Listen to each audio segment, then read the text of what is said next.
Hello and welcome back to the show. Today we have been talking with Evan Heaton, National Director of Trusted Advisors Group. Now Evan, we have been talking about retirement, and more importantly we've been talking about having a successful retirement. But before we get too far, I forgot to ask you, Trusted Advisors Group, who do you got out there? I believe you're working with your son, is that right? Yes, correct. I've worked with a couple sons. One decided to go a different direction in a different industry after so many years, which was great. It was the right thing for him to do. My son Josiah works with us, and he's recently out of college here about a year and a half ago. Wants to learn the industry, learn the business, which is great because I won't be doing this forever. And at some point in the future, when I'm done, my son can take over my clientele and continue that. Well, that's good. Bringing on the next generation, keep the practice. You know, the cool thing about that too is that you're helping so many clients retire. You've got that continuity so that the firm continues on, and they've got somebody that they can trust, a trusted advisor. Correct. So, tell me a little bit about the process of working with you. So, if I came on in, and where do we start the process? I like to know my client, understand what makes them tick, ask them a little bit about them, their background, what kind of employment did they have. That tells me a lot about a person. Sure. What they want to do with their retirement and how they see it, how they view it. There's an old slide I used to use in the years past where it showed a person sitting on a cruise ship enjoying, some sort of martini or something. Yeah. And then the other side of the slide was a person sitting on a park bench eating a hot dog. And I would ask him which retirement is the one you choose. Yeah. The park bench or the cruise ship. And it's really planning. You just have to plan right. So Evan, one of the things I want to ask you about, now I know that you've been out in the industry helping people for a while, right? 32 years. 32 years. So in the 32 years, there's so much has changed in our society and technology. Have you seen that affect behavior of the clients that as they're retiring, people you're working with? Yeah, definitely. 20, 25 years ago, when I would meet with somebody, you would be looked at as the expert because you were the expert. They didn't have a reference of anybody else who to speak to, and generally speaking, they didn't know where to go to ask somebody for these sorts of things. But today it's different. People have their cell phone in their hand, and sure. If I say anything, say a word, they may want to Google that. They want to check that out, see a verify and validate sort of thing. Sure. And so in today's world, people are smart because of cell phones, but yet when they're smart, they have less information really than they had 25 years ago, because they tend to listen and believe what they're reading. And just like fake media, there's fake information on the internet, or bad information. Yeah, bad. Well, it is interesting because 20 odd years ago you didn't have the amount of noise. It's just everyone's looking to either sell a subscription or get you to click on their article. Correct. And so there's just a ton of information. It almost has to be overwhelming for somebody who's at retirement age.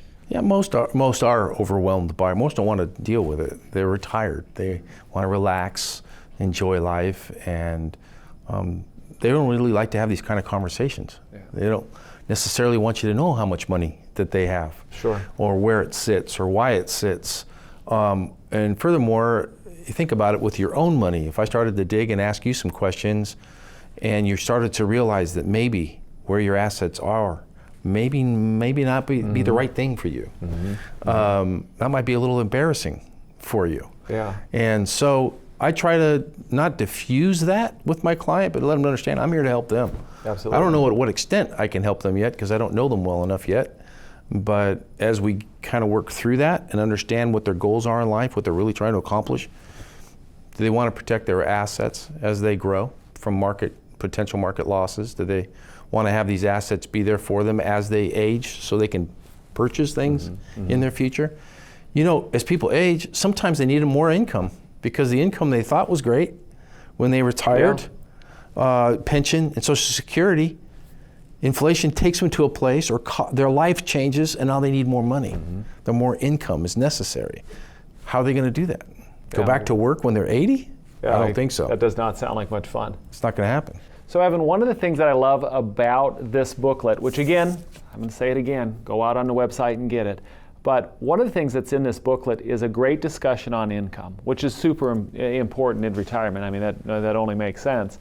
But there's also a section in there that I liked about what are you going to do with the money? You still have to have growth in retirement, right? Very much so. So where do you go to avoid market risk or limit it? What options are there? For retirees, excellent choice is indexed annuities because they get to have the guarantees of the annuity for their asset, and they get to participate in the potential market gains that can happen. So it's an insurance product. Very much so. You're backed up by an insurance company. Yes. But then you do have the opportunity for growth based on market gains. Do I have that right?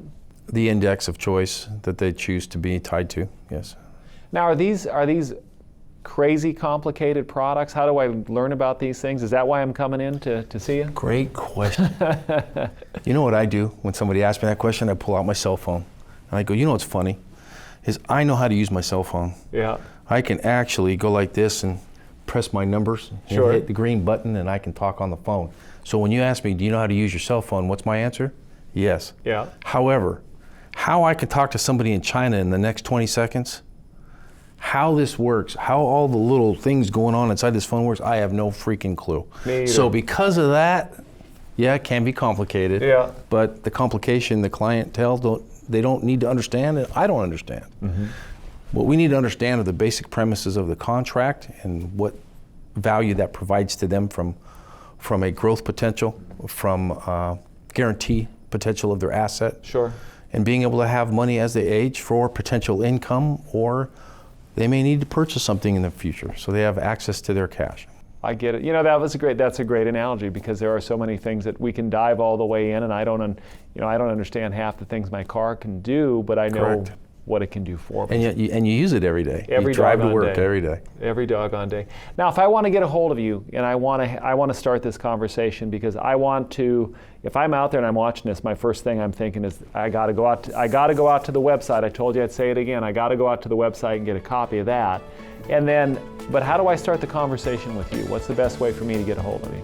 Just give me a call. Go to the website. Our phone number is on the website. Give me a call and we'll have a conversation over the phone and see if there's a basis for us to perhaps meet in person.